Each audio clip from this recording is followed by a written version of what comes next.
The following clip was recorded live for LEAF, a first-of-its-kind accelerator and fellowship for BIPOC women-led businesses. LEAF. Growing equity, one entrepreneur at a time. Welcome, everybody. Who's excited to learn pitch decks? Anybody? Yay! I can always see Leilani, so thank you so much for sharing that. And of course, I'd like to give a warm welcome to someone that needs no introduction. Everyone here already knows her. It is the fab Miss Yalung. Take it away. Thank you, DJ Ale in the house. She always knows the songs. Hi, Leilani. Beautiful to see your face. Lorena, Deborah, Kaylin, Daisy Len, Pia Morena Crew, Jacqueline, Marisol, Jocelyn, Leslie, Brenda, Jada, hello.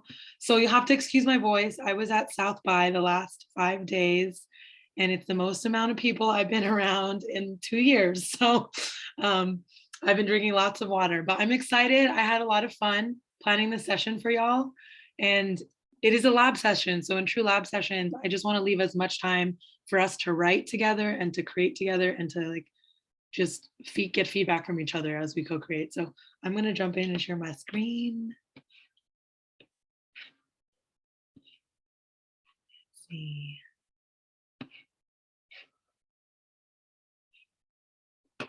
All right. Can you see me? Yeah, thanks, Ale. Can I put all of you and still see your faces as I'm doing this? It's like the tricks of the trainer trade. Okay. So we jumping in quickly. I wanted to make this fun. So how are you going to slide play mode? Here we go. So Jeopardy. Found this beautiful slide template, which you guys will also find many templates on your way. So we're going to just dive into Pitch Deck 101, all the things related to pitch deck. So over the next few hours here, we are going to go into the what, who is the pitch deck for, why, the hows, some do's and don'ts, and then we're going to also review some examples together. And I want the majority of our time to really focus on lab time and writing. So I created a little workbook that's really simple. It's, no frills, just a Google document. And it's almost just like filling in the blanks. I know sometimes we'll dive in a little bit, but we'll have some breaks for dancing and for potty and for eating, because I know we're at the 6 o'clock hour. Awesome. So thank you for joining. Thank you for saying yes to learning more. Ale, please stop me if there's any questions that pop up and I don't see them in the chat. No problem, will do. Thank you. Let's see. Okay, but first I want you to all, there's only 15 of us, which is a small, intimate group. So I want you to write really quickly what your questions, your hesitations, if there's anything coming up around when you hear the word pitch, you hear the word deck, what comes up for you. So we'll just take a moment to breathe together. There's no right or wrong here.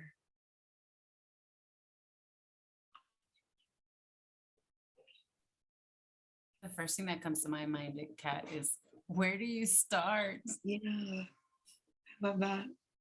That's often the first when we're writing anything. Is it kind of like pitching your product or something? Mm-hmm. Is it Deborah, are you saying, is that a question or more a comment? It's a question. It sounds like that's what it is, but I don't know what it is. Yeah, absolutely. What is it? Excellent. Thank you, Deborah. We'll be diving into that. Anyone else want to come off mute and or write in the chat? And for those of you that are new here, because we do have a few students from El Camino College, sometimes we just come off mute and we start talking. So feel free to share in the chat or just come off mute. And we do have 2 of them on here. Kat, not sure if you can see them if you want me to read them. I think like Shark Tank. So I think it's a little intimidating when I think about it in that sense. That's what I was gonna say. It sounds like Shark Tank. Yeah. Thank you, Marisol. Thank you, Deborah. You said intimidating, sounds like Shark Tank. Thank you for sharing all that scary. What should be included? How do I start? Leslie, how to keep it short, simple, while still being really valuable. That's so powerful. And what do you need to put in? Jocelyn, thank you. Awesome. Any other questions arise? Please put them in. And as we share, you know, our feelings, the words, the questions that arise, can we just do a little shake? A little shake your hands. You know me, I like to play with the mind and body for those that haven't joined. Shake your feet, shake your toes. If you're sitting, if you're standing, I'm doing a little shimmy. I'm shaking my booty. Because we're going to shake off any expectations and we're just going to step into this moment in time with each other to learn about what is a pitch, what is a deck, to play with it, to have fun with it, and then also answer each other's questions and to learn from each other. So quick agreements. Anytime I do anything, I like to share out loud, you know, and there's no question too small or too big. So if anything comes up, please, please, please do not hesitate. Feel free, since we're a small group, feel free to come off mute or raise your hand, Ale. You can also raise your hand. I wanted to also share, you know, we're a team of 15, 16, 17 now, 17 humans and brains in the room, all bringing our different unique experiences. And some may know what a pitch deck is, some never touched it, some have no idea. So honoring all of that. And then knowing that we're going to dive into what I think is a really fun way to share your story. And sometimes with something coming to share your story comes like fear and scariness and intimidation. But we're here, and I'm here to tell you that your story and your business is worth sharing. So this pitch deck journey we're about to go on is about being able to share that story in a fun and playful and not a scary way. So let us dive in. So what is a pitch deck? So before we jump in the Jeopardy game of it all, I want to go back to the definition. So Deborah, thank you for asking that. What is a pitch deck? It is nothing more than a few slides, whether that's in Keynote, PowerPoint, or Google. Sometimes they're between 10 or 20. We're going to go through some examples and see a few of those. But it's a visual representation and presentation of you and your company, your vision, your plan. So oftentimes you'll hear different words for this, but the word pitch deck is a term that comes from the tech space. I've been working in the tech space for about 10 years. So anytime I use words on this, the next couple hours, pause me, stop me. If there's any words that you're like, I've never heard that term before. Because I remember when I was transitioning into tech and I had no idea what a lot of words and terms were, and I felt dumb. But we're not here. We're here in a safe space to learn. So please pause me if there's anything that comes up. You're like, I don't know that term, Kat. But I created this so that it would hit several industries, different mixed levels, different mixed experiences. So please pause me or raise your hand. Thank you, Ale. And my arrow is taking a moment to move. So, okay, Jeopardy. These are our categories, y'all. We're covering it all. The who, the parts 1, parts 2, pro tips, mistakes, and examples. Can I get someone to share me a who and what number? Let's start with the who's category.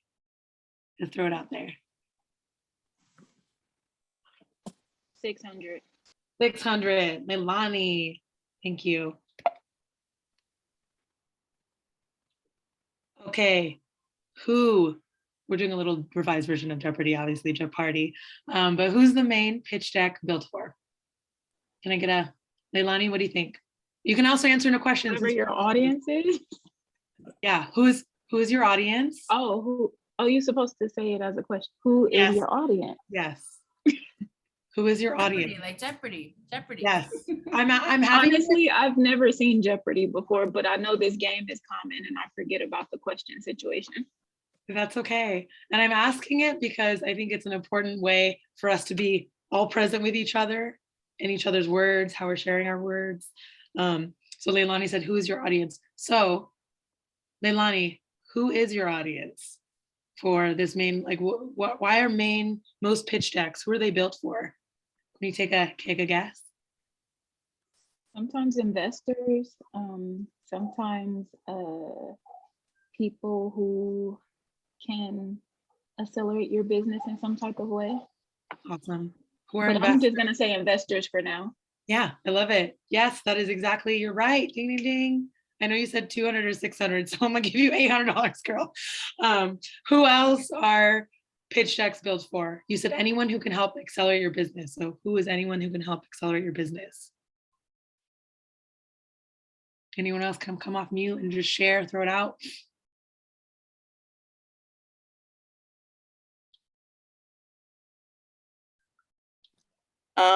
Clients or customers.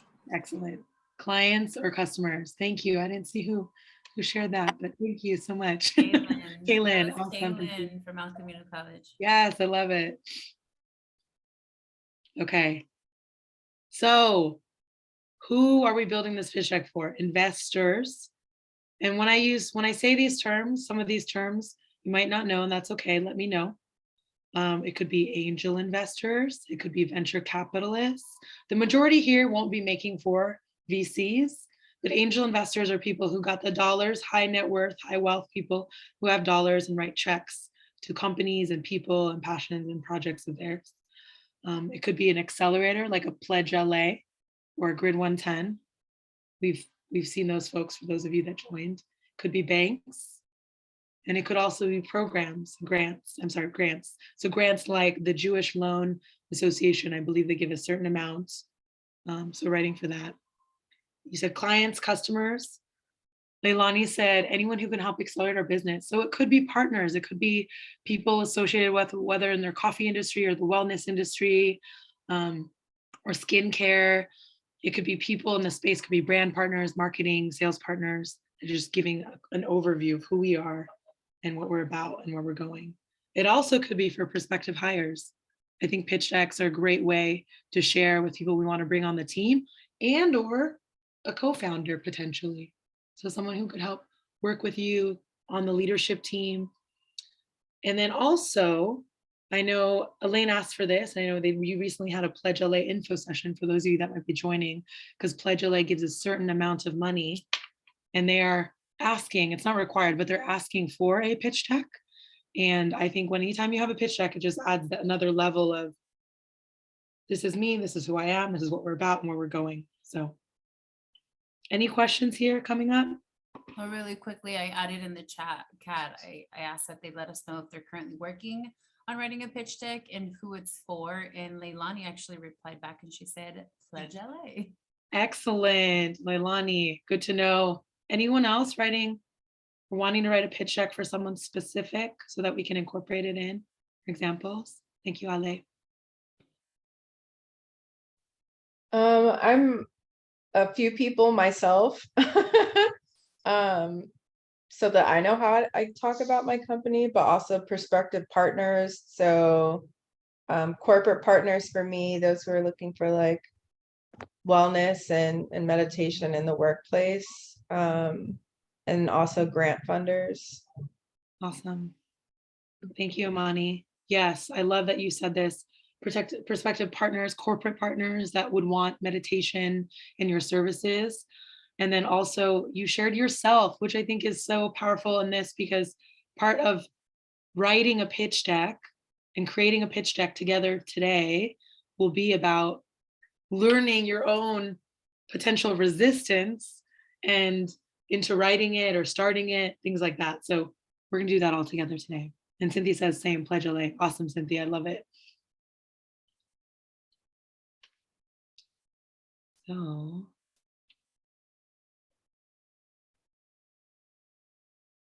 That cursor of yours, huh? I know I don't know if might have been frozen here. Okay, so we're going next to parts. Any number. Ale, parts 1 or parts 2? Parts 2 for $1,000. Ooh, meat and potatoes. Love it. Thank you, Ale. What are we including in a pitch deck? Ale, curious, in a question format, just name one thing, and then I'm going to ask the crowd Here, what else do we include in a pitch deck? What are we trying to solve? What are we trying to solve? Yes. What else? You can come off mute, raise your hand, write it in the chat. What are we trying to solve? What else is included? For those of you that maybe made one, started to. Deborah Who wants are you serving? Who are you serving? What is your mission and vision? Yes, yes, and yes. What is the problem and solution? Excellent. How much you're raising or what you would use capital for? Yep. What is your problem solution? What are you raising? How much money are you asking for? How are you different? Your unique magic, Jocelyn. Yes. Your potential. Yes. Your potential. Absolutely. So we're going to go through those different parts. I think you covered the majority of it. So I love seeing that. Okay, cursor. So intro slide. I'm going to go through what I've seen about, I don't even know how many decks I've seen, probably over 1,000 decks in my 4 years working at Bixel Exchange. And then also working with a lot of investors and friends and asking them this question of what are best practices? What do you like about decks? What do you don't like about decks? So I created this sequence because I think it allows you to share your story in a way and have a build up. So in any story, you know, there's a build up, there's a middle, and then there's an end piece. And our end piece will end with our ask. So our intro slide is really about setting the stage. Some people like to add in maybe their big vision of how they see the world, right? Or their value proposition. So their big vision of seeing the world and how uniquely it is for you as a woman of color, woman founder, and also as you in your business. So I know, let's see here. You know, Pledja, Lele, Lani, and Cynthia writing out kind of an overall, I know last quarter, so December, we dove into writing your mission and vision, and that mission and vision is going to be evolving. So it's not set in stone. So whatever we do today in our lab time, think of it as a draft that you're going to continue to iterate on and improve, knowing that your own words that you're using are telling your story, and that they're your where you're at in this moment. So the second slide, I wanted to dive right into what I think is the problem. So some of my favorite slide decks actually dive right into sharing about the person and the problem that they're encountering. That's very specific, right? So who is it, like who you're serving, who's your target market? This is often done in one slide. It can be a photo. So there's so many different ways you can share this.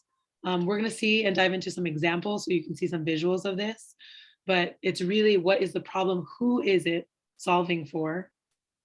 And at the same time, where does that opportunity lie, right? So you're building up to what the problem is. After you shared the intro and the vision of your world, there then comes the problem slide. Hey, cursor, sometimes my right click works, sometimes it's not working.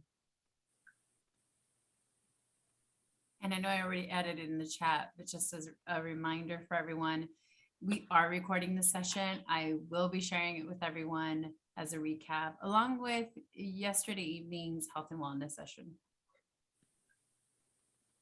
Thank you, Ale. Mm-hmm. Okay, so solution. So your solution slide is all you, your company, your mission, your vision, your values. For some that are running, there's some that are nonprofits, a little mix of nonprofits and for-profit. Imani, I love that you have your picture, Black Mental Health Task Force. So like what specifically your why now? Why is mental health important? Why is it important, especially for the Black community, right? So this slide is really sharing the problem and the problem that arose, the opportunity that arose from your problem. And now here's what I'm presenting as a solution. And why is it a great solution to serve the customers that I'm serving now? So I'm going to go through these fairly quickly, but pause me if anything pops up.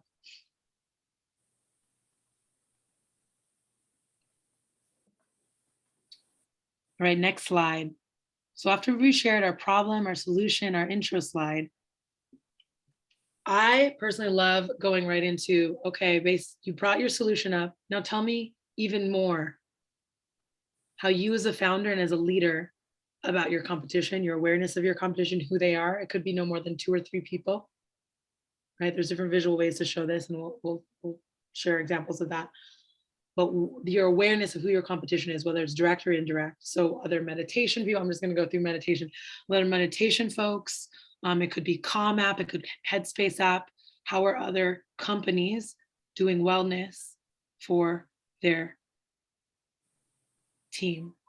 And then also at the same time highlighting, this is how we're different than our competition.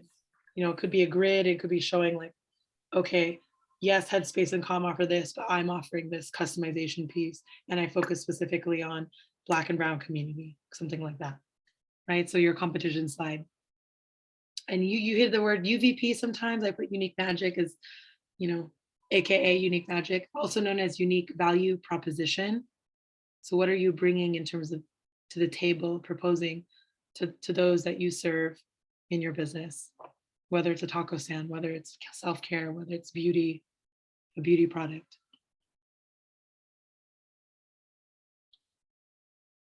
And the team slide. I love, love, love the team slide.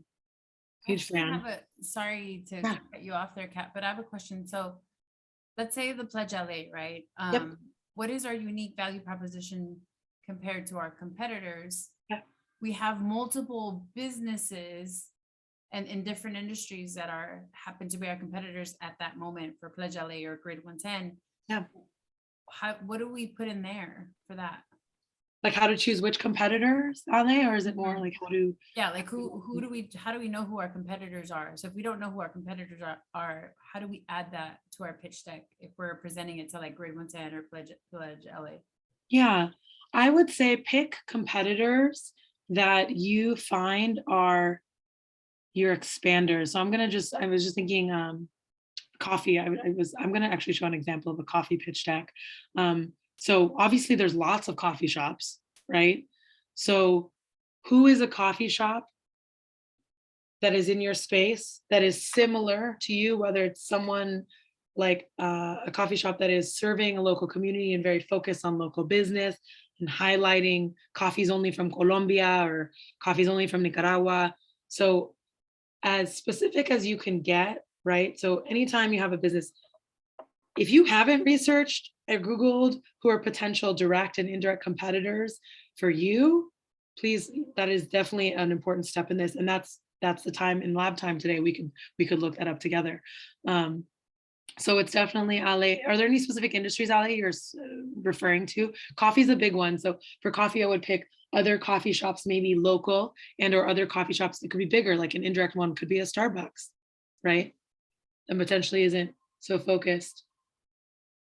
Well, Yep. I was, and I do see what Imani is saying here, but I was saying more like, if there's a whole bunch of businesses in different industries that are trying to apply for money, and what is their unique value proposition? It's based on the work that they do, their social, oh my goodness, I'm losing the words. Yeah. The social impact that they make in their community, maybe? Is that what their value proposition is? Absolutely, absolutely. So your value proposition, for example, when I bring up an example of some of this specific slide on competition, you'll see that for some, there's like a grid, right? Like for Airbnb, there's a grid of what the other competitors are. For Airbnb, the competitors are hotels, the competitors are VRBO, and how is Airbnb different than a VRBO, vacation rental, or a hotel, right? And so like in Imani's case, for example, if she has her meditation and mindfulness and wellness business, her indirect competitors can be a Headspace and a Calm, which are apps to help with wellness in the corporate wellness space. But her direct competitors could be other individuals that are focused on corporate wellness and could potentially, Imani, I don't know, I'm going to make an example assumption, but maybe Imani is focusing on Black and Brown. So if that's the case, you know, my focus as a meditation wellness instructor, as Imani Bradley, is to focus on Black and Brown owned businesses. And that's how I'm different than a Calmer Headspace, because what I create and the meditations I create are specifically focused for Black and Brown founders. Does that make sense, Ale? Yeah, it makes sense. Yeah. So it's and we can tease out together. If you're not totally sure about your unique value proposition, we can tease that out together and we can workshop that as a group.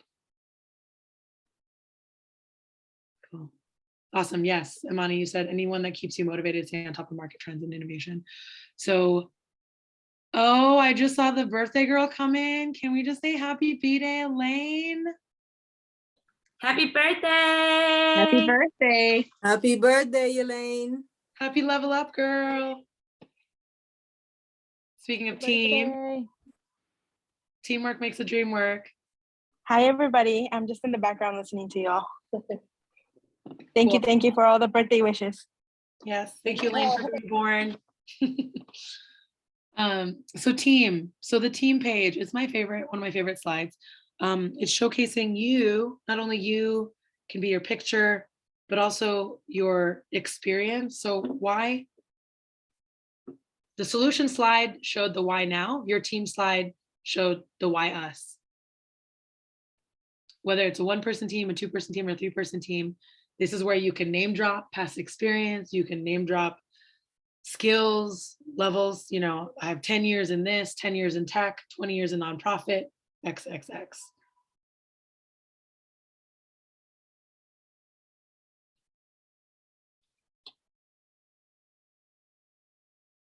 I don't know why sometimes this slide is, hello. Click.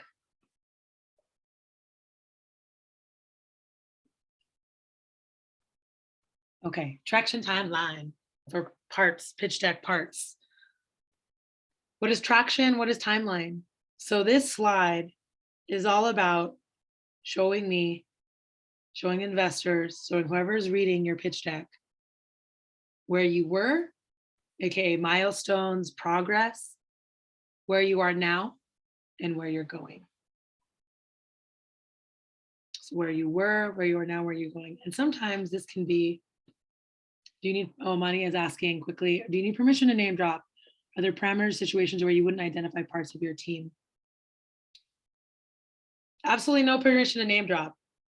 You drop in whatever companies, whatever experience adds credibility and trust for the industry that you're working in, whether it's coffee, whether it's beauty, whether it's wellness, whether it's your own self-studies, parameters or situations where you wouldn't identify parts of your team. I don't think so. I mean, this is really up to you and your call, Imani, of, you know, is this the most necessary as we dive into creating content in our lab time, you know, what details are necessary to include that really creates the most impact and shares your story very concisely. Ale, feel free if your screen share is working.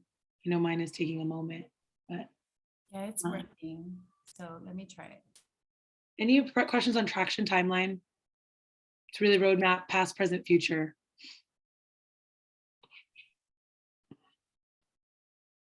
Awesome. And then I can say in the chat. Cool.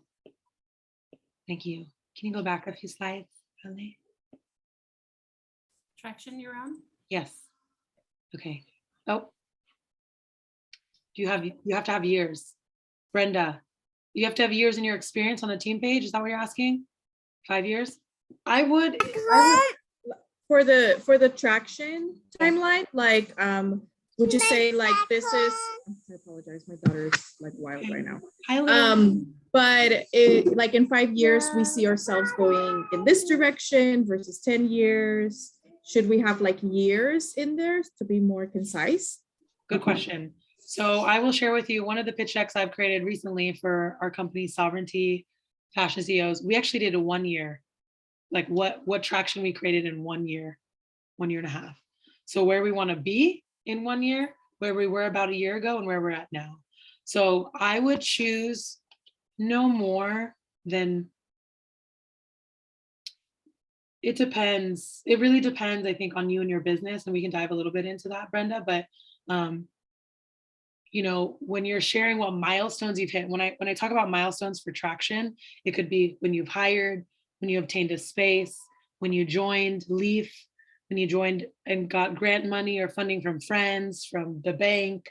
Those are all milestones to include. And there's different ways to showcase that. And you'll see when we dive into some templates that they make it really easy for you to just drop in, right? So it could be, you could put in like, you know, September of 2020, this happened. And so it's going through those highlights. So I don't want to give you a specific time range. It's just dependent on what is most impactful to include on your milestones of where you were, where you're at now, and where you're going. Awesome. Next slide, Ale.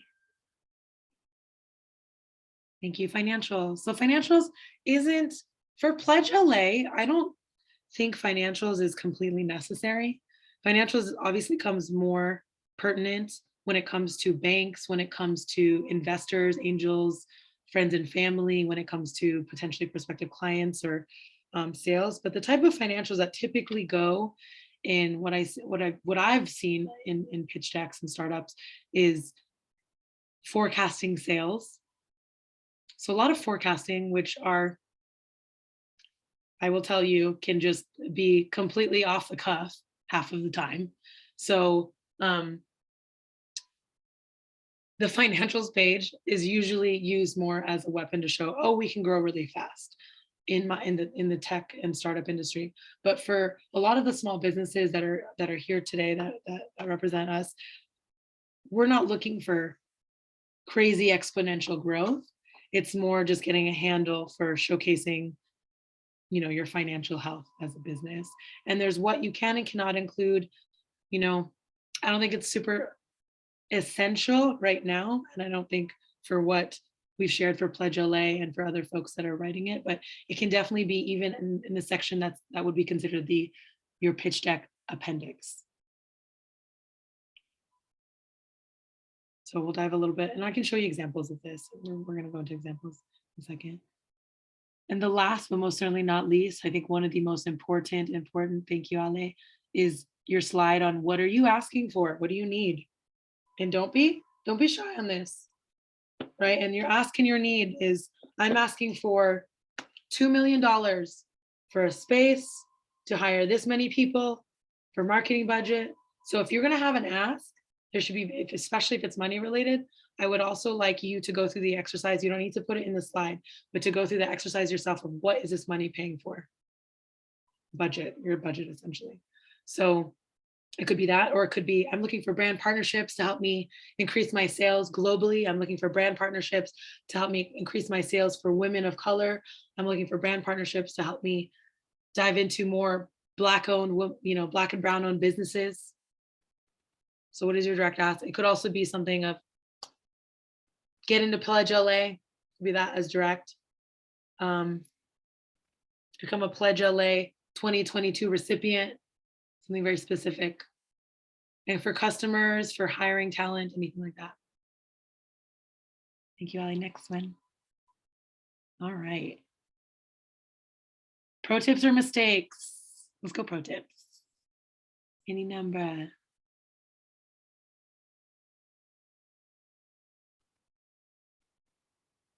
Go straight into 1,000. Highlight next.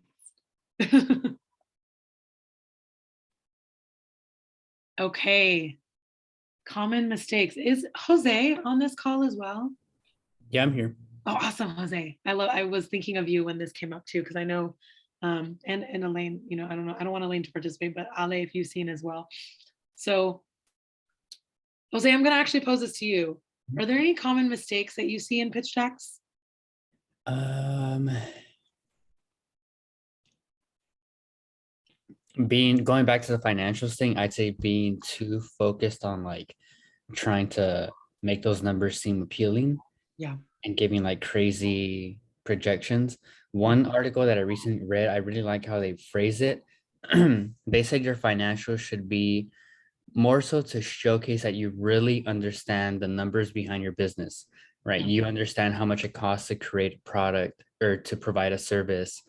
And most importantly, being able to show when you can become profitable. how can you expand your services to different products or to different customers, things like that. And I really like that approach because yeah, what I've seen a lot is people want to show like in 5 years we're going to be making millions of dollars, but every investor knows that those are just guesses. Yeah. You know.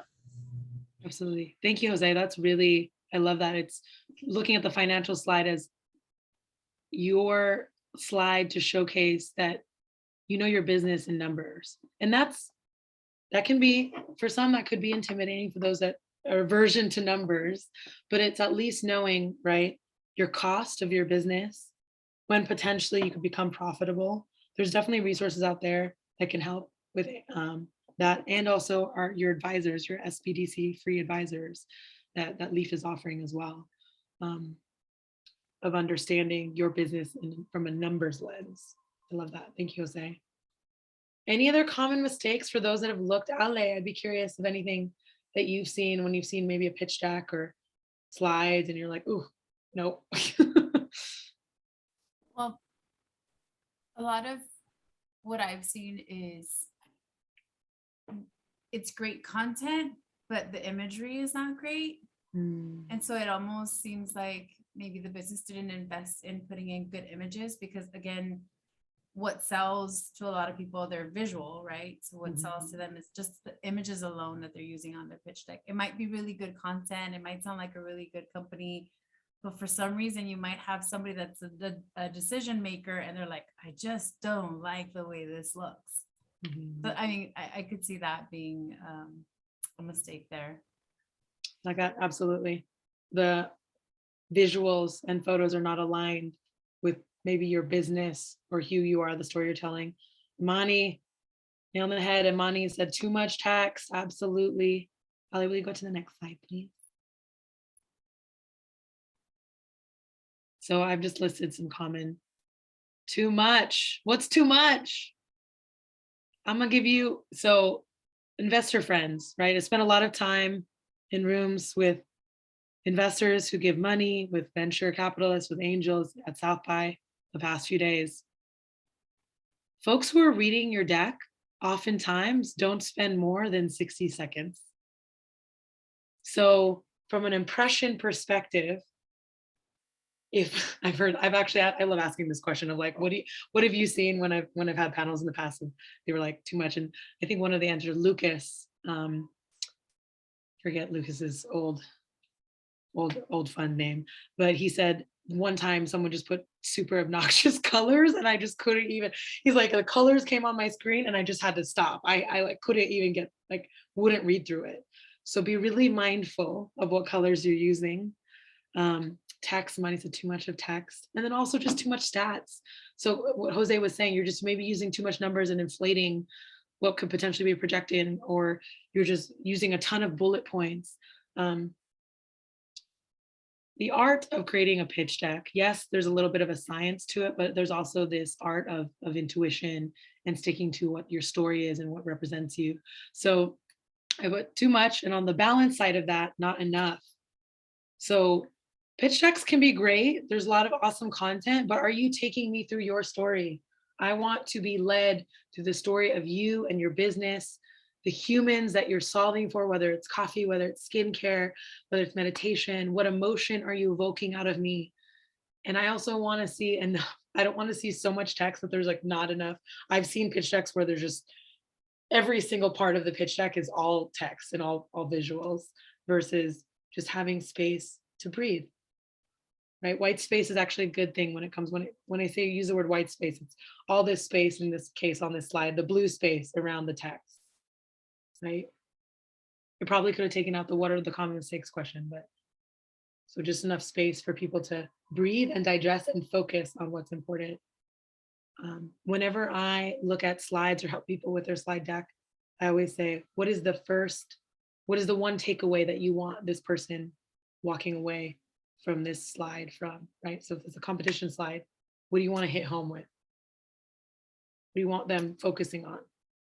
Being mindful of that when you're looking at it. Another common mistake is, who are you building this deck for? So if you were to step in the shoes of a bank, if you were to step into the shoes of an investor, if you were to step in the shoes of the Pledge LA team, if you were to step into the shoes of potential client or partner, what are they looking for? You know, we're all humans. We all don't want to spend a massive amount of time looking at something. We want something that's visually appealing. We want something that hits home in terms of it really shares a story that I can relate to potentially. Even if an investor can't relate, they will at least be able to follow the arc of your story of this is the problem, of who, the why now, solution, then diving into why we're different, the financials, the team, why us. This is our ask. The other common mistake is analysis paralysis. So it's so easy when you're sharing a story. I can be guilty of this, sharing the story of where I'm at in this moment in time of what do I share? What do I share first? I don't know if I want to share that. But really, what's most important in this and what we're going to do today together is go through this workbook and start a first draft. We're going to start writing your language, the content. We're going to do content first and words first. We'll worry about design later. Because with design, there's a lot of different options we can dive into for design. So I want to pose this question out to the 23 minds we have in the group. So what else are common mistakes that you think folks make? Maybe you've read some pitch decks yourself. Maybe you've created a pitch deck for school, for work. What are other common mistakes that might come up? You can write them, you can raise your hand, you can unmute.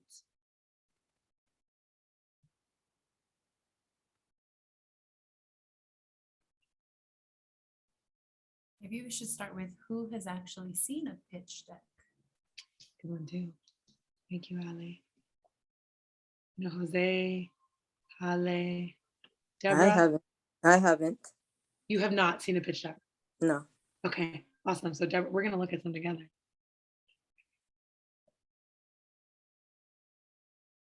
Leslie, you mentioned sharing, like what to share, what not to share. Yeah, I've seen some examples. What were your favorite of the examples that you did see, Leslie?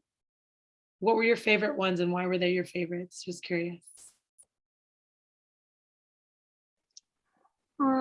The ones that stood out to me were the ones that were like, it wasn't like too much wording. It was like simple, and I liked the color coordination.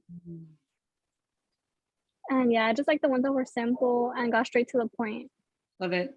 Simple, straight to the point, color coordination, photo coordination. Love that. Thank you, Leslie, for sharing. Ale, next slide, please. Okay, we're gonna go into, we went to mistakes, pro tips.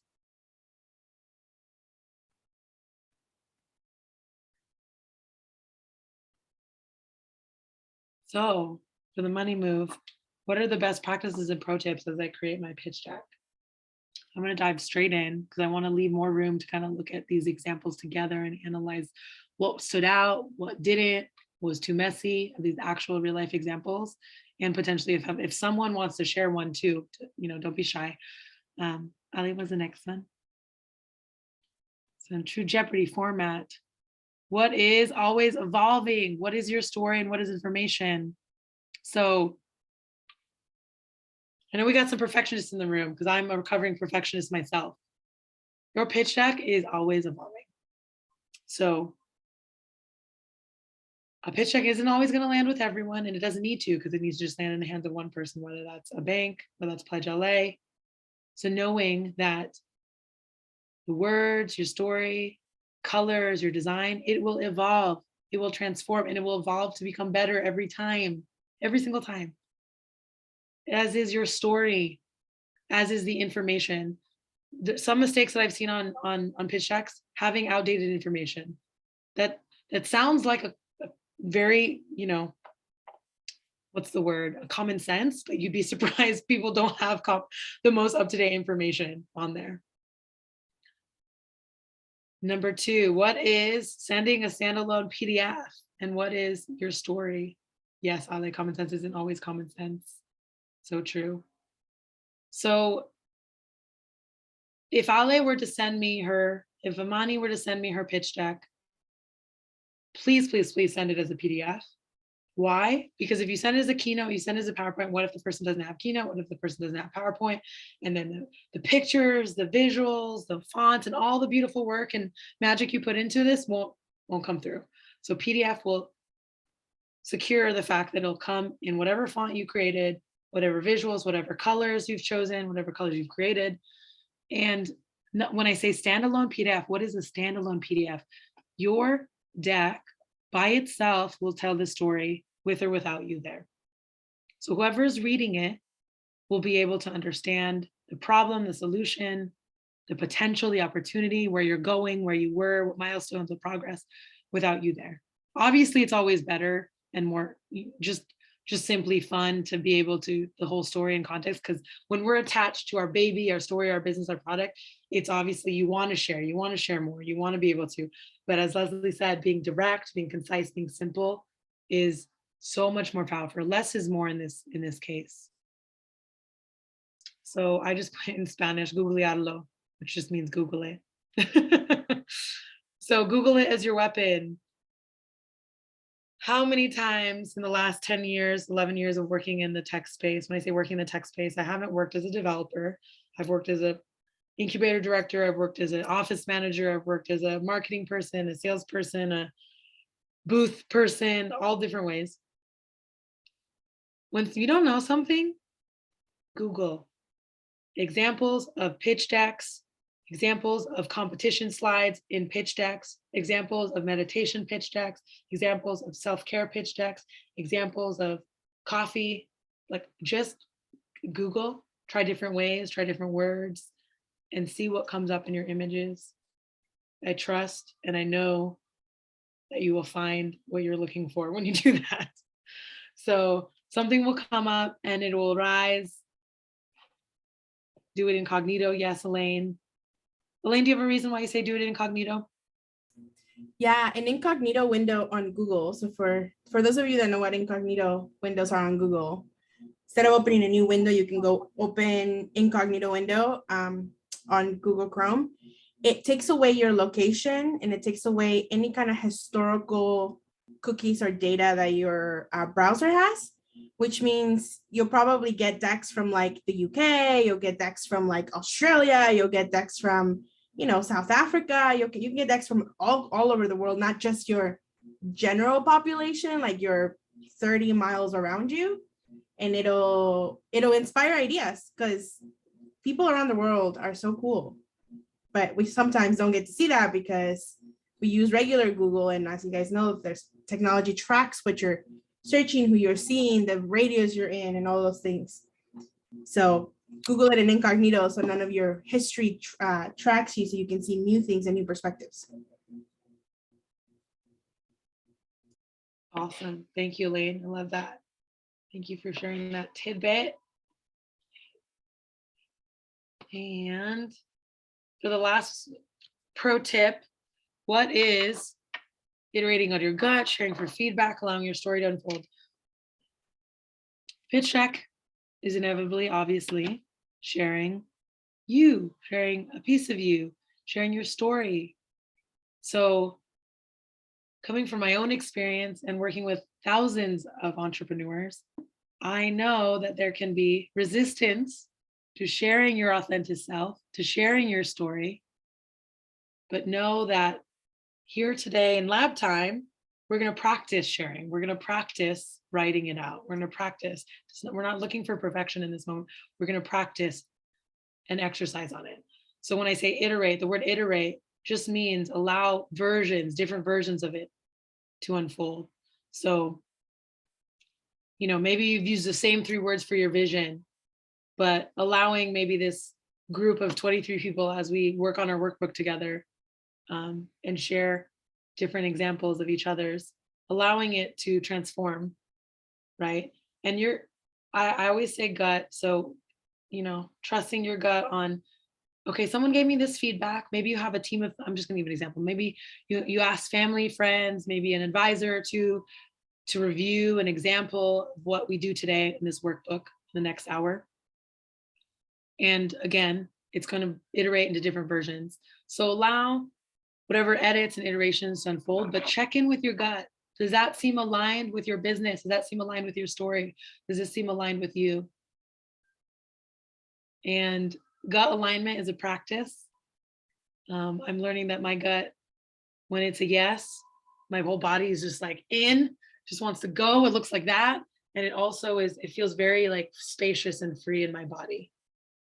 But that's, that's a practice. That's learning the language of our body. That's learning the language of our intuition and our gut. But just allowing for that space to play and to unfold. Sometimes as we share our story, sometimes that story gets even more powerful, and your pitch deck becomes even more direct, even more concise, even less words, by allowing others to help create it with you. Ali, did you have something to share? I see you.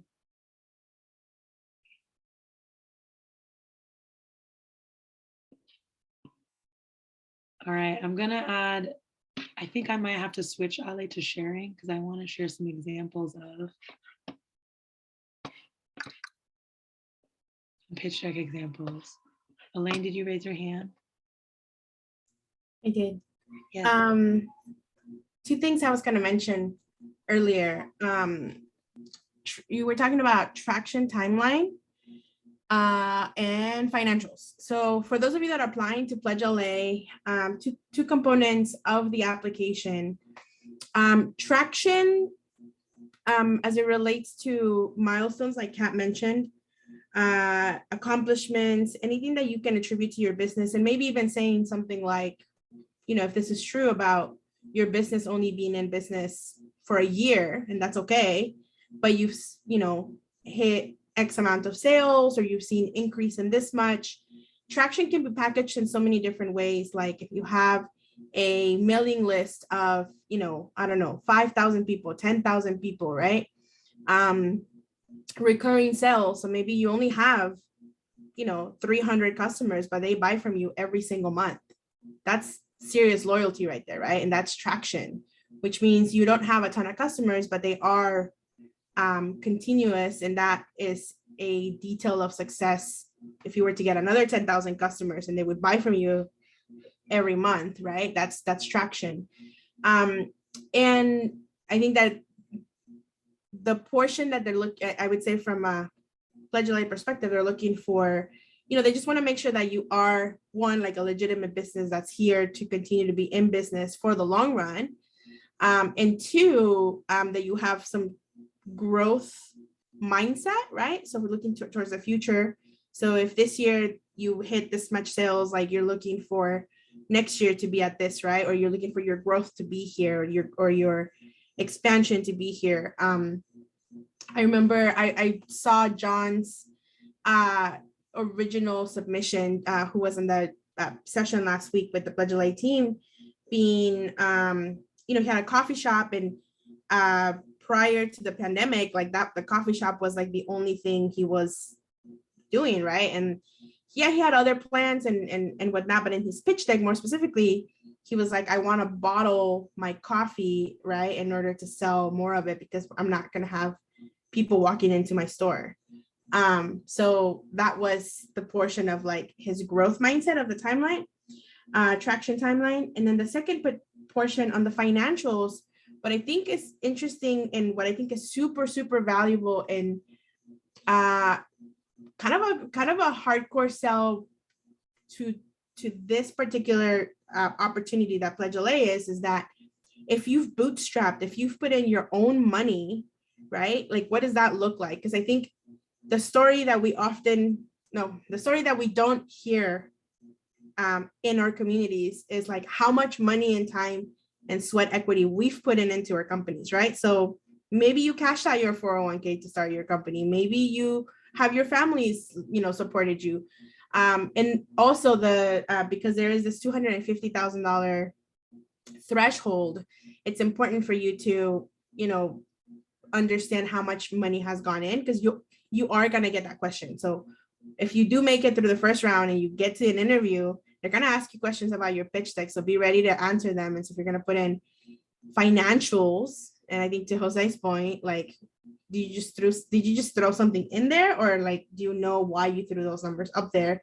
Because you got to be ready to defend them in an interview, right? So yeah, I would say like think about what you're going to put on there. Maybe you figured out, and I think she's not on here, but one of the leaders has figured out how to reduce her cost of goods sold by 15%. I think 3 weeks ago she was at like 32%.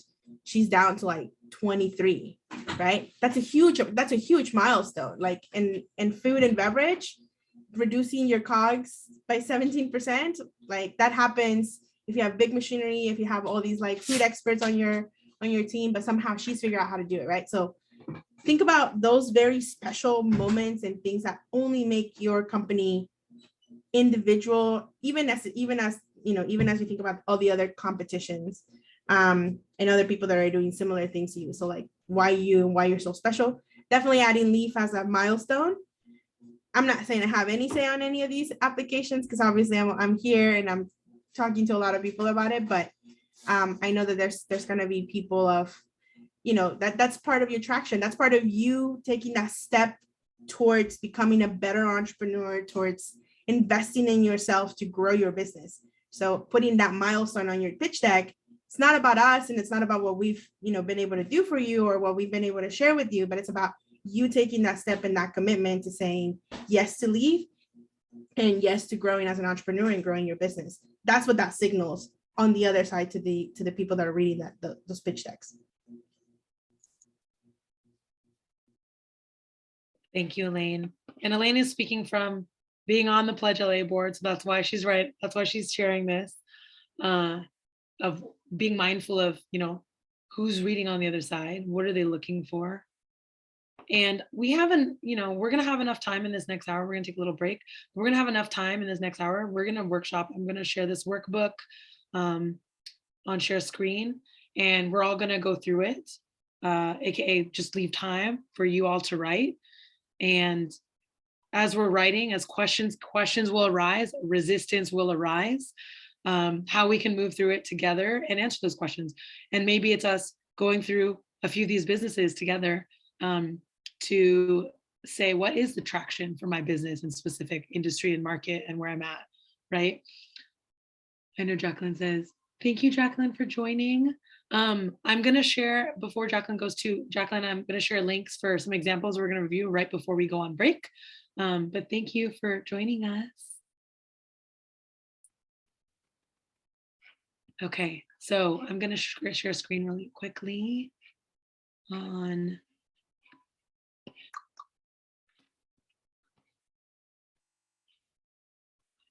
some examples of pitch decks. These are obviously pitch decks that are a little bit more tech focused, but it gives you the kind of the nuts and bolts and meats and potatoes of what we shared today and how that can look differently for different types of industries and different types of businesses themselves.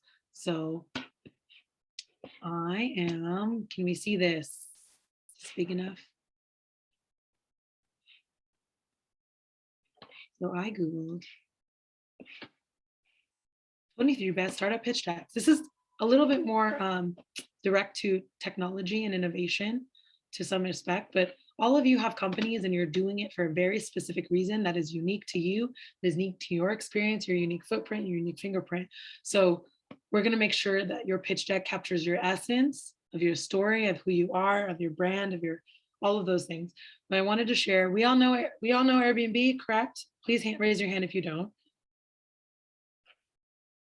We all know Airbnb, love Airbnb. Airbnb is, let's go through, let's see their pitch deck.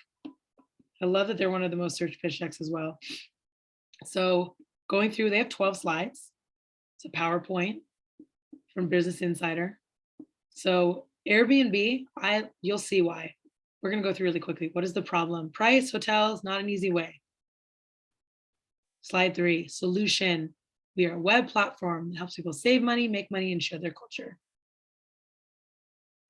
Market validation. So this is related to market and the who, target market.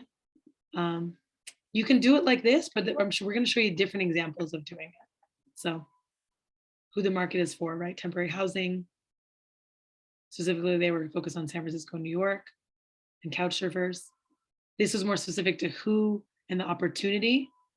Obviously, this is a more tech focused version, so I'm not telling you to do it this way, but I was recommend, I want to show you different examples. And this is the product itself. So they were showcasing their web platform. So in yours, your solution would be showcasing maybe a little example of wellness, your skincare, your beauty. It could be a picture. It could be a picture of your person who you're solving for. On the solution piece, I included on the solution slide for us what would be the business model, so how you're making money. Obviously, for tech companies, it's not always clear how a person is making their money. So this is what Airbnb was showing. We take a commission after each time someone books something on our web platform. And they shared a little bit of how, right, when you're a tech company, you're really new. So it's just showcasing and sharing the timeline of what they don't necessarily have traction. So in their case, this would be their timeline of adoption from events, from partnerships. And then this is one way of showing competition. So their Airbnb. What are other areas? Craigslist, Couchsurfing, hotels, bed and breakfast, VRBO, hotels.com. So they did it based on expense, affordability, offline, online. This I loved. I love this slide. So they were really focused on the rule of three in their visuals. So being able to say, this is how we're different. This is why we're unique. This would be your unique value proposition. Awesome. So they actually had only 10 slides. Better. So I'm going to go to really quickly, do one more. I was going to have you choose a number and then see which number came up, but I think this is 10.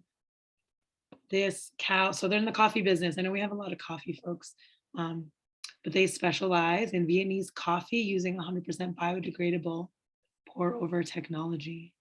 So let's find out what that means. You'll see Leslie shared about being concise, having good visuals, having visuals that match your product, match who you are. Notice the font, the colors. The Y copper cow. She actually dove right into, I love when slides go right into the who, right? Her why. So this could be like the problem, her grandmother, why she started her company. Very inspired by her grandma in Vietnam. And this is our solution. Best Vietnamese coffee. It's women owned, sustainably grown, crafted for you. Obviously, there's a lot of competitors, but why are you different? So it's coffee that is artisanal, that is craft for anyone, anywhere. So really clearly showcasing them, their product, the ease, the simplicity of it.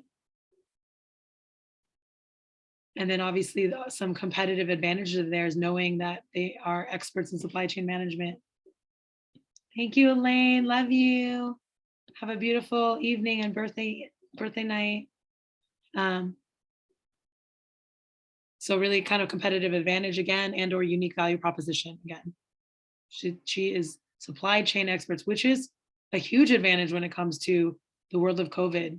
We don't always know where these are coming from.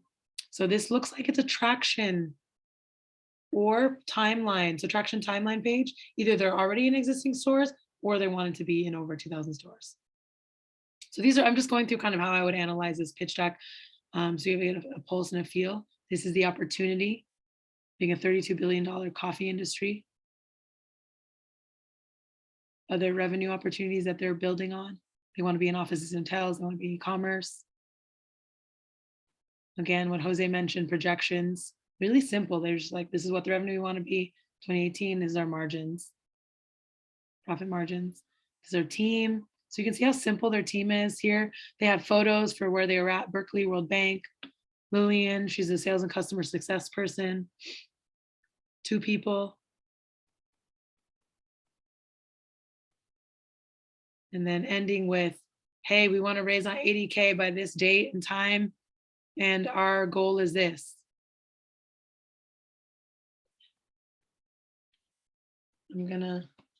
Any questions? I'm gonna pull up one more slide deck. Any other questions popping up as we go through those examples?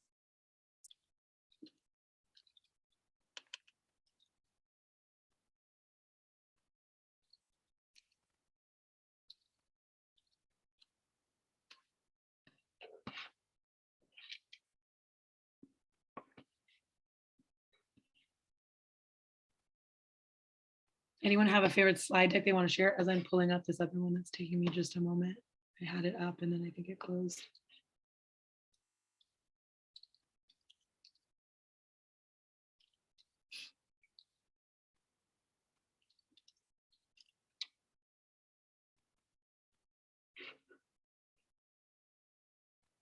Okay, I'm going to go through this other one very quickly. This is one I'm actually using for fundraising right now. And it's evolving. It's actually changing quite a bit, but I will show you the example because Wells Fargo gave us a nice chunk of money for it based on what we shared.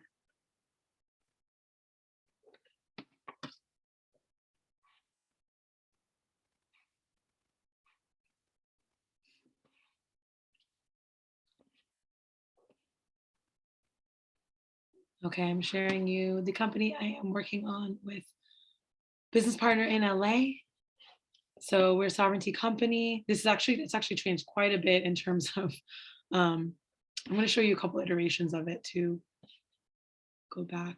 But very quickly, I'm going to just show you intro slide. He went into team. This is something we submitted more towards a bank. Oh, why isn't it allowing me to? Sharing a little bit about him, little bio. Went straight into the challenge. I'm going to show you this because you're going to see how quickly it changed in terms of visuals. The challenge itself, underfunded, level the playing field, lack of education and advisors. Our solution is a sustainable circular fashion movement. Our vision mission, 3 revenue streams. There's a lot of text on this. So Fashion CEOs Accelerator, what that entails. This is a traction timeline example I wanted to share with you. It was actually 1 year. So traction, where we want to go next. And then a fundraising goal.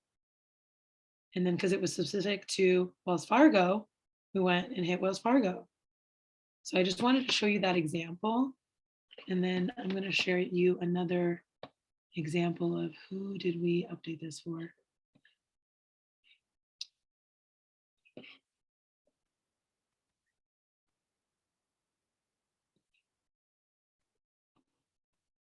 I'll show you how much it evolves and changes.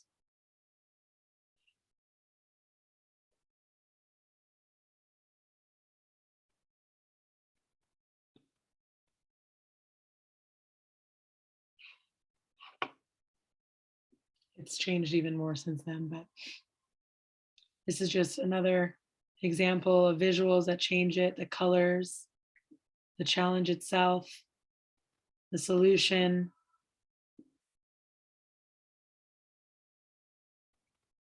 More on us as a nonprofit accelerator, traction and timeline, and then going into our ask. These numbers have changed immensely because we are now raising an impact fund, but every iteration, every partner we've had, it has evolved, it has changed, and it's only gotten better each time. So wanted to share that piece. Let's take a quick break.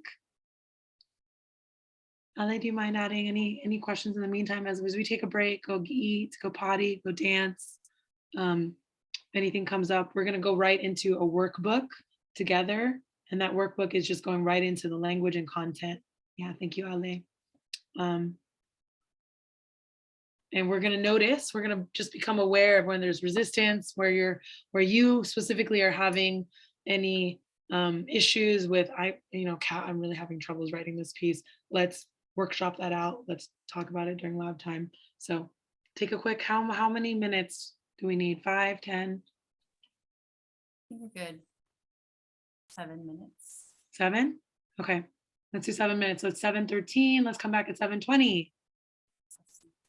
Yeah. Okay, Cool. Awesome. Welcome back. Welcome back. I love that welcome back song. It's great. So I'm going to give you guys a moment, please. If you're on your phone or you're on a computer, that link that Ale shared is a link that prompts you to make a copy.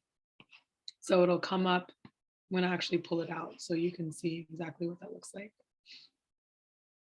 I'll zoom in, please. Yes. So would you like to make a copy of Leaf My Pitch Deck workbook? Yes, and then you hit make a copy. So that's what that link that Ali shared will take you to this copy document. Cool. And then we are going into this. Let me make it bigger. This is lab time, so we're going to dive in. I encourage you to pull this out on your laptop, on your phone. Make that copy, start editing. This is for us, our time to write together. And I'm going to challenge you all to write the first draft of it in under 10 slides. So I know a huge part of this is visuals, it's colors, branding. There are so many, we didn't talk about this in pro tips yet, but there are so many different ways. Google, for example, to find templates, free templates for you to use on creating a pitch deck. So I'm going to show you one example and let's Google it together. Free pitch deck templates. Let's actually do Google Slides because I want to see. And when you Google that, it takes you to, I personally love Slides Carnival. How easy we can go creative to see different versions of potential pitch decks. So all the colors, you will have to pick photos, but colors will be chosen for you. All the different examples here. So many, literally hundreds. So utilize that. But for first, it's content and the words that you're using. Oh, unable to open the file. Try it again, let us know.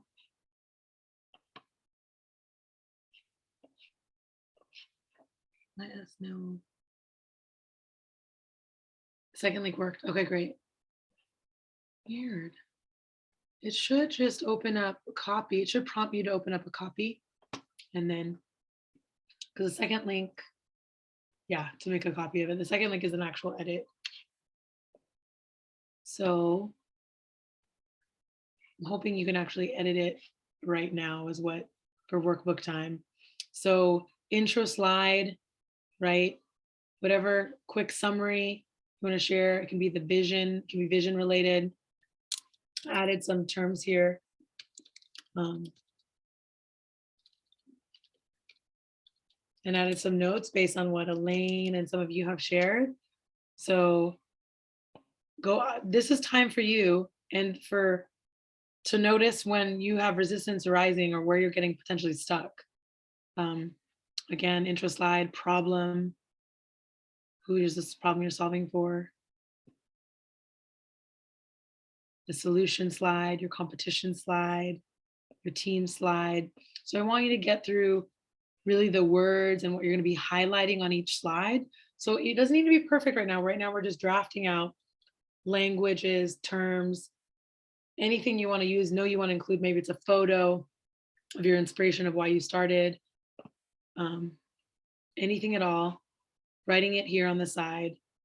Words, you know, you want to include yourself, whatever years of experience, highlighting that, whatever companies. Traction, I think, is where maybe some of us will have some questions too, of like what traction should you put on there that showcases where you've been, where you're at now, and where you're going. Financials and ads.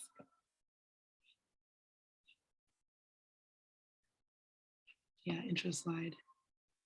Yeah, for I saw a few people on the editable version. I see 3 actually. Okay. So it doesn't have what you added on the intro slide, so just Okay. add it in the chat. Awesome, thank you. Mm-hmm.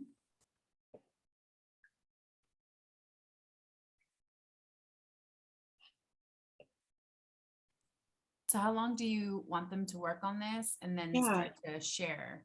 Yeah, let's do, I want you all to really, rather than get, I know sometimes it can be overwhelming when there's a lot of information, but a lot of you have your business, you know it, I want you to go into this knowing that you know exactly what to write. I want you to go in with that mindset. Nyambi, who are you building the pitch deck for? Are you building it for money, investors, for clients, for partners, for Pledge LA, for yourself? I want you to keep in mind, who are we writing this for? Thank you. Yes. So you can keep that in mind as you're writing. Can it be both for money Absolutely. and for client? Okay. You can have more than, you can have marketing sales partners, you can have clients, write as many as you need. I just put 2 there just to start off and kick off. Yeah, let's work on it for the next, let's do 10 minutes. And in these 10 minutes, I just want you to I want you to drop into your gut, your intuition, and say, and come in with this mindset of, I know exactly what I want to share. And I just want you to write in words, thoughts, photos to the right here in the next 10 minutes that are coming up for you. It's not about being perfect right now. We're just kind of just like brainstorming, spitting it out. I know some of us need a little extra time, to think, but I just want us to take 10 minutes now to share out what's coming to mind first. And typically what's coming to mind first, I forget the phrase, what's coming to mind first is always our intuition speaking. So coming to mind first for you, for your intro slide, for your problem, for your solution, your competition, your team, your traction. So we'll take 10 minutes. I'm going to time us.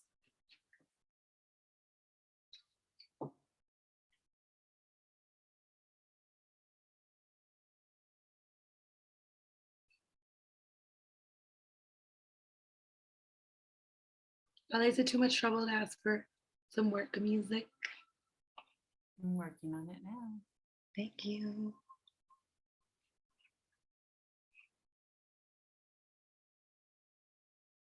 We're going to do 10 minutes and then we're going to pause and check in.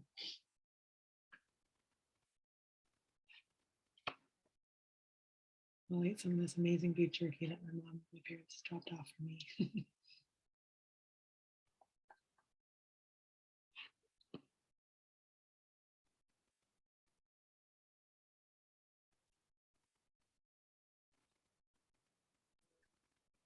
You're gonna have to stop sharing, Kat, so that I can share my audio. Good. Thank you. So we're taking the next 10 minutes, drop into our gut, what first comes to mind.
Right, I know we're still in writing mode.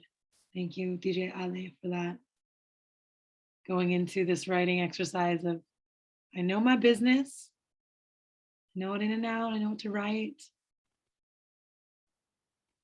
And writing from that place of, okay, what's coming up for me first? So I know we have a few folks, keeping in mind Pledge LA, Leilani, Cynthia, and I think Ali said that Angie Marisol are also working on Pledge LA. So I don't want to keep interrupting writing mojo, because I know sometimes when we get into writing magic, but I wanted to ask, is there any questions that arose as you were looking at the workbook? Is there any resistance? Was there any clarification needed? Was there any area where you're like, I don't know?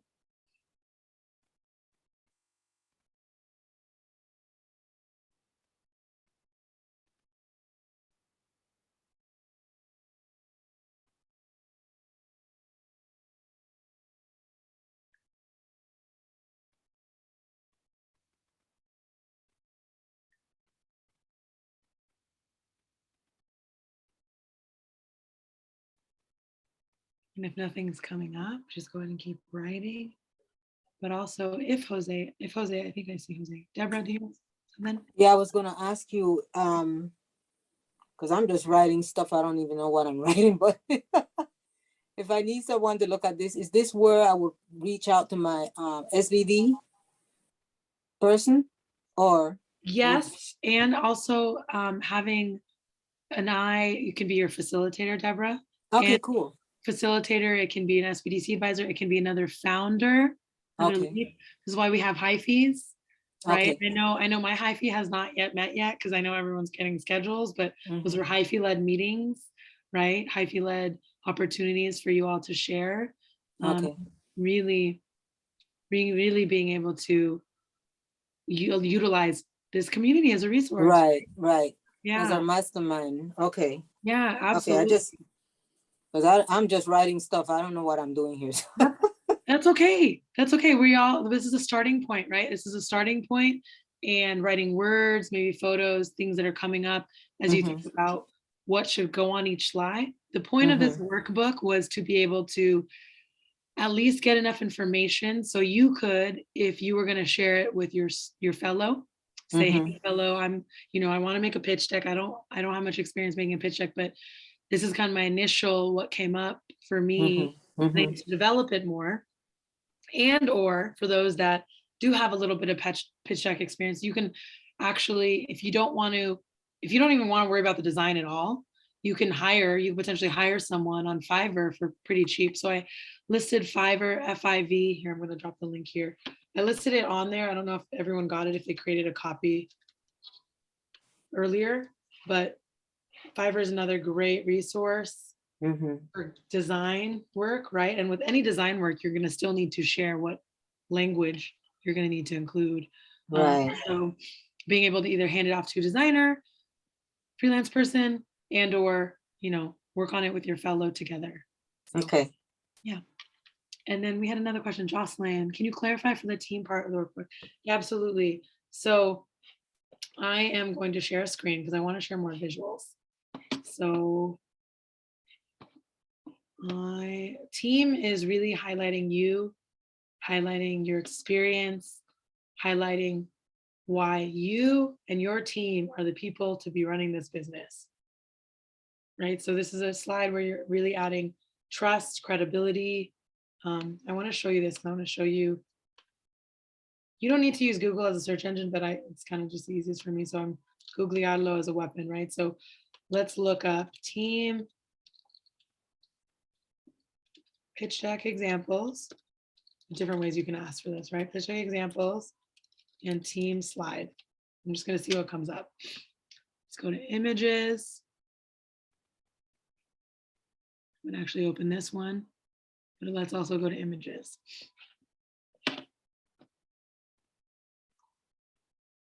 Okay. So can you see some of these visual examples, Jocelyn? I see that. Yeah. Yes. I can't read what it says, but I'm kind of getting a gist. Yes, I'm going to show you some examples. So this is like a small founding team. I don't want all white males on the team. Here we go. Meet our team.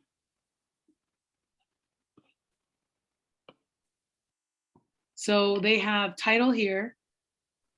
This is tiny still, but let me see if this works. So here they have title, could be sample text of like 5 years in customer success. It could be, links to LinkedIn, whatever, Instagram, Facebook. I want to share another better, more specific example. This one has, now this person was a consultant. She wanted to put her MBA experience. I don't personally believe, education piece is the most important. I actually think your experience and your passion of where. So let me see if we can find another example. Let's actually Google team slide, women founded businesses, pitch deck. So when you think about search engines are robots on the other side. So they're looking at keywords that you put in there.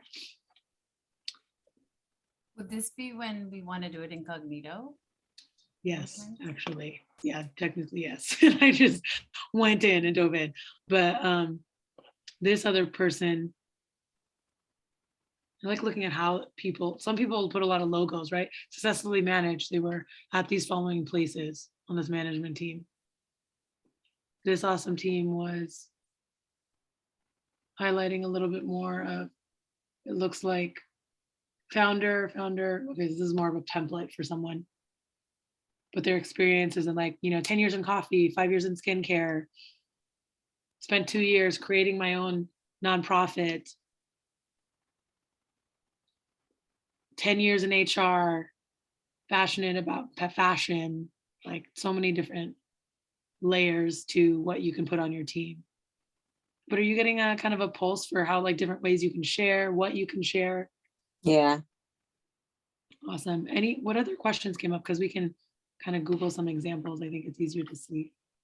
Absolutely, Leilani, feedback on what we have. Absolutely. Utilize, Leilani, you can send me a DM and I can review also. But you can also utilize your hyphy group and share out. Absolutely take advantage of this community because we're, as you're all working on it, take note of these 2017 now, folks that are here and saying, hey, do you mind taking a quick look at this? Quick eyes, feedback. This makes sense. What am I missing? And you can also use your SBDC advisor. Yes. Mm-hmm. Yeah, I think we want to start with our hyphy. I think that because that way we're helping each other, and then if we need somebody else to look over it, then we can, take it to someone else. But I like the idea of us pitching it to one another. And that's exactly what we did before, right, Deborah? When Yes. You wanted me to take a look at your onboarding template for your fellow. I asked you to share it with your hyphy, and you did. And they all loved it. They were like in awe of what you did. And then you shared it with your SBDC advisor, and your SBDC advisor only had a few minor edits, right? Yes. Mm-hmm. So I love that point that you just made, Ale, of being able to share and noticing if there's a resistance to sharing, because we all have this, we're all human.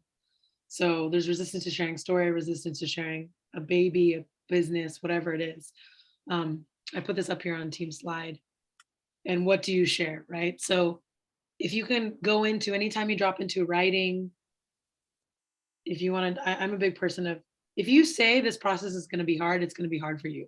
Mm-hmm. Right? So words are wands. So if you go into it being like, oh, this is hard, this is scary, this is intimidating, it will be all of that for you. Trust me. But if you go into it saying, I'm going to learn, I'm going to play and try it out and exercise, even if you've never done this before, there's so many things I'm doing even now, running a whole nother type of business, raising an impact fund that I've never done before.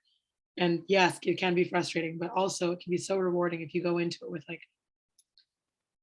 I got this. I have everything I need in this moment to share what I need to share. So just being mindful. Len, thank you. Beautiful night. I'll see you soon. Being mindful of the mindset you're going into as you're writing. I really truly believe that whatever we write is a spell for our business. Words are wands. So what are you spelling out into the world when it comes to you and your story? What are you sharing? But I know we have the last 10 minutes. So, if you need to head, but I want to leave this for more time for you to continue writing, continue noticing what questions are coming up, continue noticing if you're resisting any questions, resisting any areas, or find any areas really challenging for you.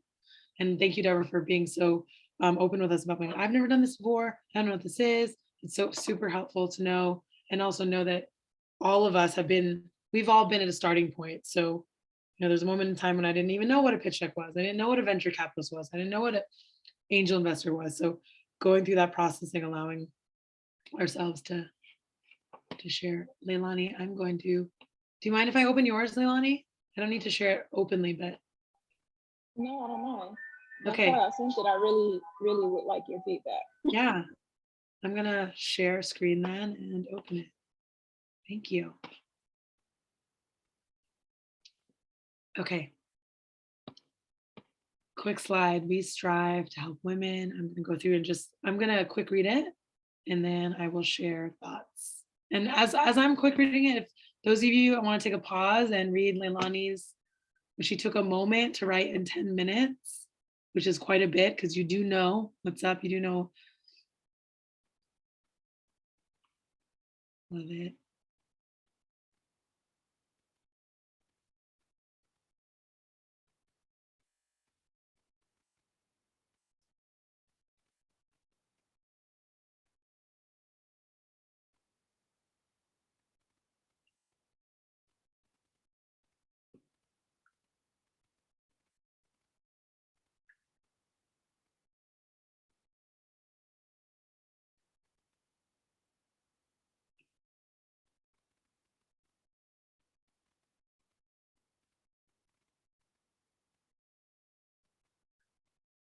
Yes, Leilani. Are there any, before I make any notes, does anyone want to share anything if they've read? Ale, anything that comes to mind as you're reading this?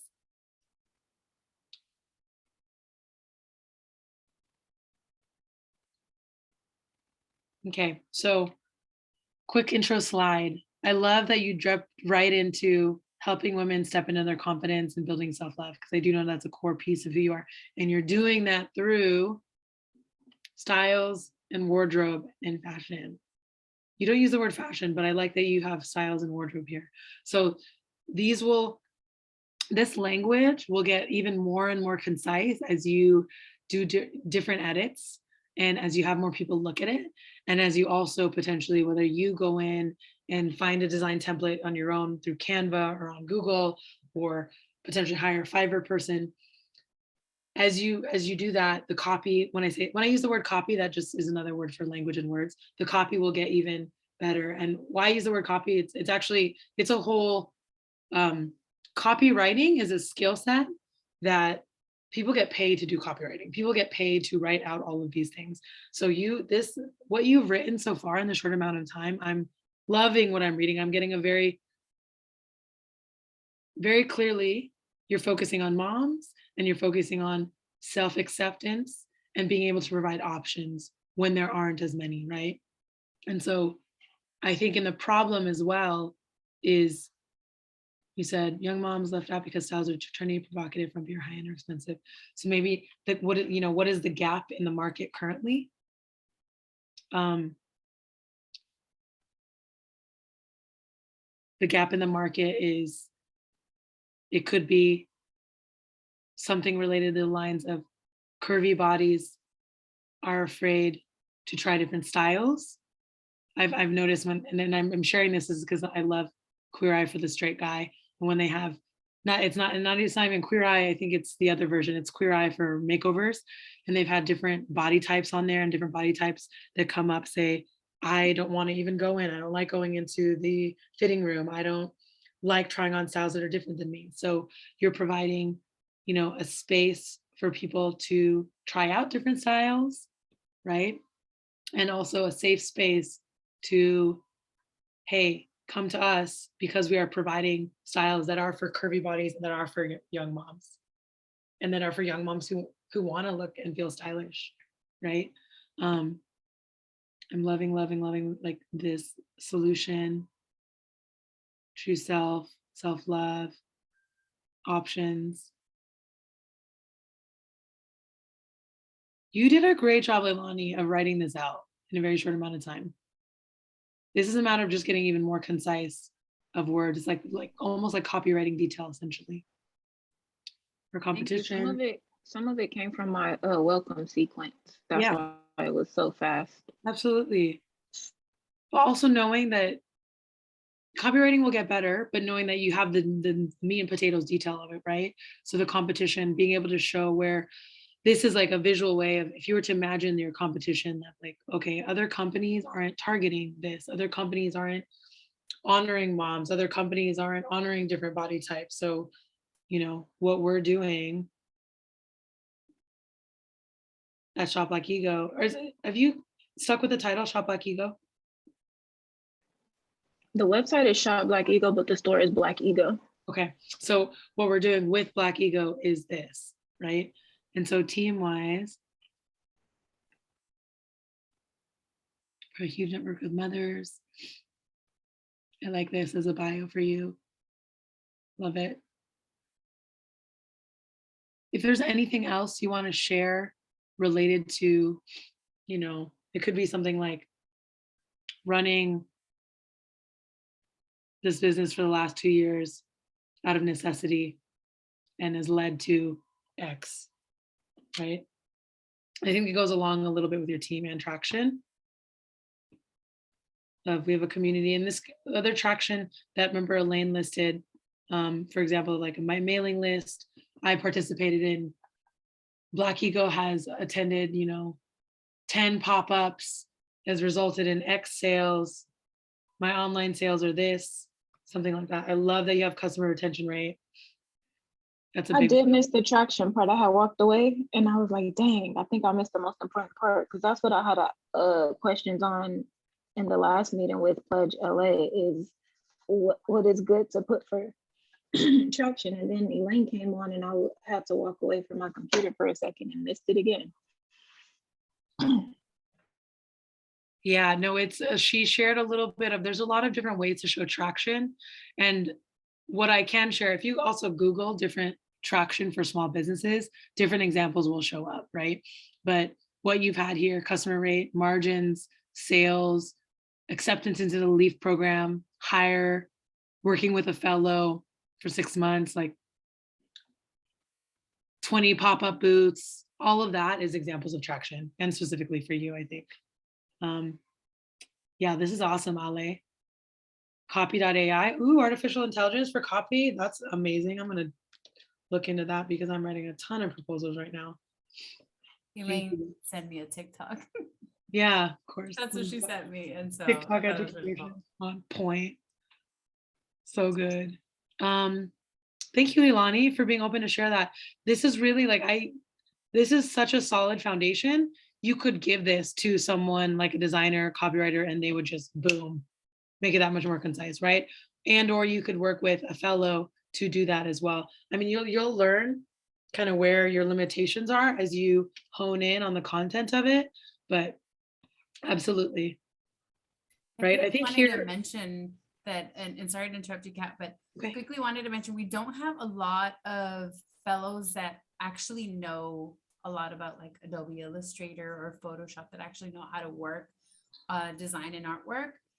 We do have one, but if you reach out to your fellow, you're working with a fellow, and you ask them, you know, can you please find out which one of the fellows is currently like designing things on Illustrator or whatever, they'll look into it for you, and then they can reach out to this person. I don't want to say her name right now because I don't want to put it out there. Maybe she's not willing to do it, but maybe your fellow could reach out and find out and see if she'd be willing to do something for you. Just putting it out there. Dope, thanks. And I know we're already at time. A quick reminder, we had a boot camp scheduled for this Saturday, the 19th. That is being moved over to the following Saturday, which is the 26th. And we are planning on making that a live session where we get to see each other, network, and maybe have a little workshop. So I think that would be great. And so we hope to see you all there. I'll send all the information as soon as we have all the details. And Miss Kat, thank you so much for this. It's being recorded, so I'm going to share it with everyone. You can go back, take notes. I'll share the workbook with everyone.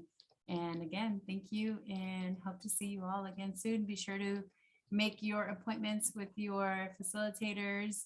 And for those that are joining from El Camino College, thank you so much for joining. This is what our sessions look like. All right, everyone, have a good evening. Good night. Thank you for listening to this special audio clip from Leaf. We hope you enjoyed what you heard and will continue to help us amplify the voices of BIPOC women entrepreneurs. Don't forget to follow us on Instagram at Leaf Cal State LA to stay up to date with our accelerator for emerging entrepreneurs and other resources.